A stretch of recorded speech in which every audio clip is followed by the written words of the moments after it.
Katie's Confections. I'm Katie of Katie's Confections, and I'm here today to show you how easy it is to use our snack bar maker, because I understand that, I post pictures of this and some recipes and I talk about how easy it is, but I'm the Pampered Chef Lady. Of course I'm going to say it's easy. So what better way? I'll just show you how easy it is. So if you're thinking about kids getting ready to go back to school, or packing lunches for yourself or your significant other, or snacks, this really saves a lot of time and a lot of money, and you can put your own ingredients in here. So whatever you want or don't want goes in your snack bars instead of the ones that we buy at the store. Obviously, we don't always know what's in those. So I like to make my own. Also, they're really good for like outdoor adventures.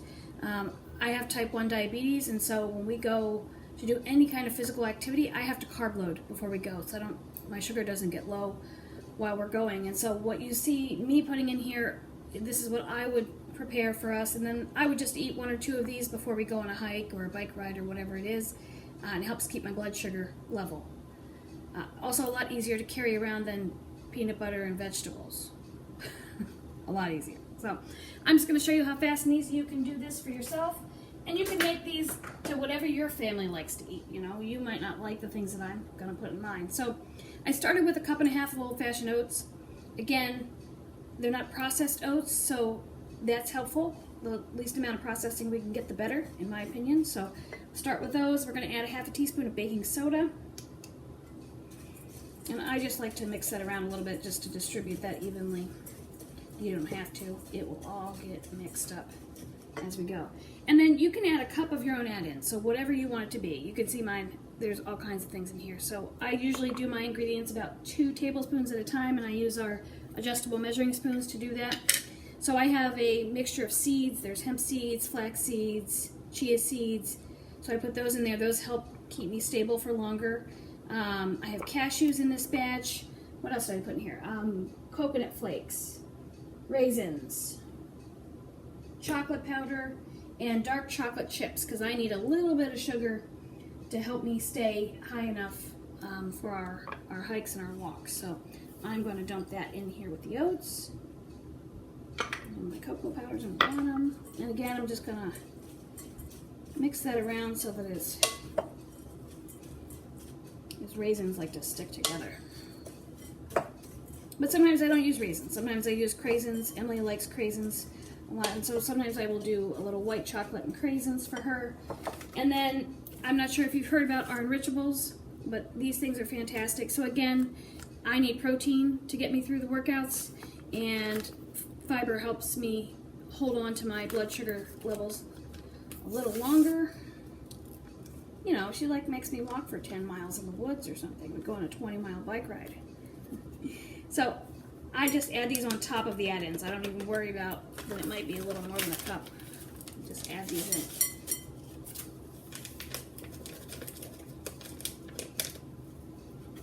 Okay, so mix that in as well. Now, the Enrichables don't change the flavor of the bars, but the kaolin fiber will give it just a little bit of a green tint. Not as much because I have cocoa powder in here, but just something to be aware of. Okay, and then the recipe calls for 3 tablespoons of brown sugar. To me, that's too much. I don't need that much, so I just do a tablespoon, and I use coconut oil. So you just want to melt that, make it liquefied, and then I mix my brown sugar into my coconut oil while it's still warm, because I just find that it helps to spread it out. And I just use my mini whipper here to make that work. I'm just going to put that in here as well.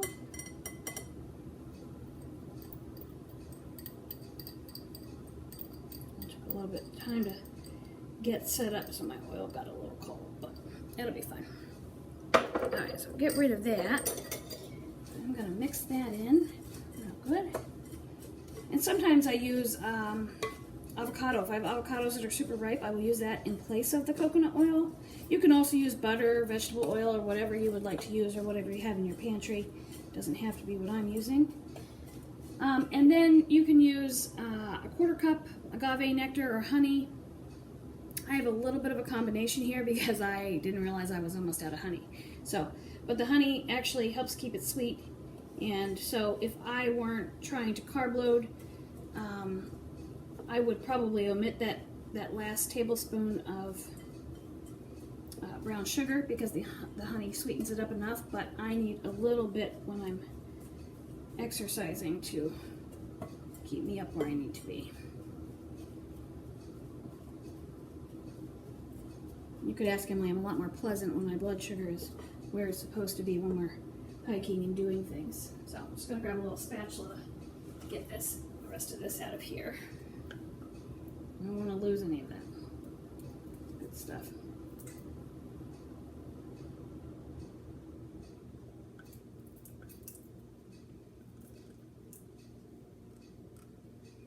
There we go.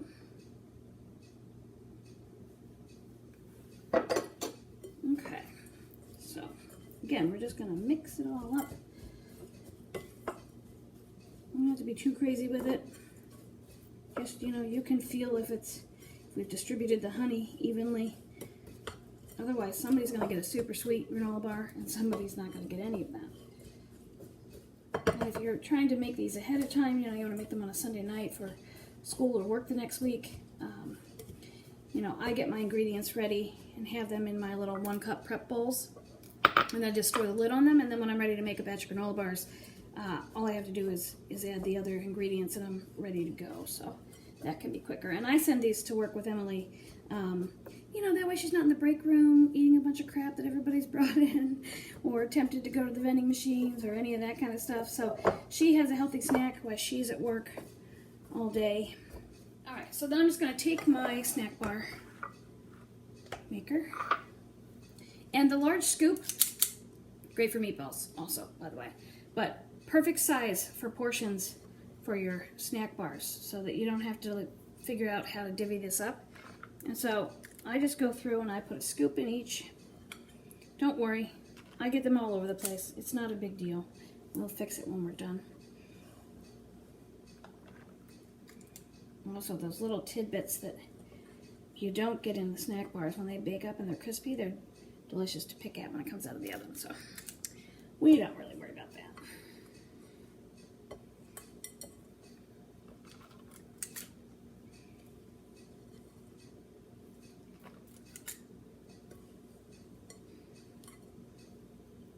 And as we all want to try to eliminate, extra chemicals and additives from our diet, this is a great way to do it. And you can make it with cereal, or, like I said, whatever you and your family are into.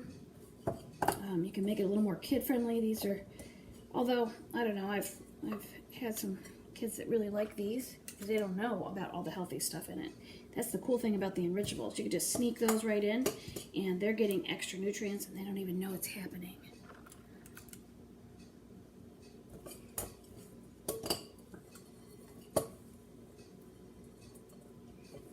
Don't mind me. It's very normal for me to just throw extra things all over the kitchen while I'm cooking. Perfect. And you see we're down to our last scoop. We have just enough for the last one. I'm going to crush that in there. Okay, so they're all in the pan. I'm going to tip you down a little bit so you can see them. And then I'm just going to take my little mini spatula. This is perfect for this as well. And I am going to flatten them into these nicely portioned little rectangles.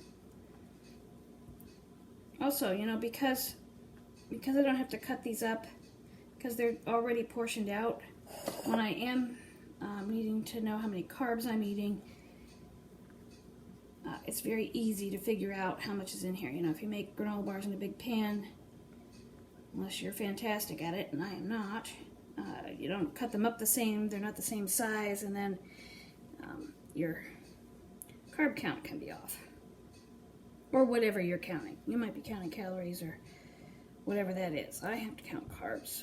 So, very important to me that they're consistent, and this pan allows me to do that.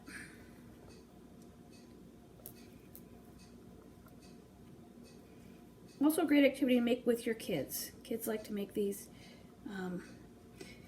It's very easy.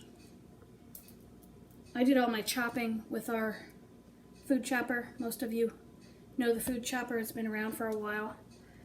So things that are a little harder, like the chocolate chips and the cashews, I wanted in smaller pieces. They just tend to work better. So I chopped those up with that. All right, it must have been stuck to my spatula. There we go. Okay, so rinse my hands off. I always have this all over myself. So here you can see, all ready to go in the oven. We're gonna bake them in the oven. It depends on your taste. So I like them crispier, so I'm gonna bake them for 15 to 16 minutes.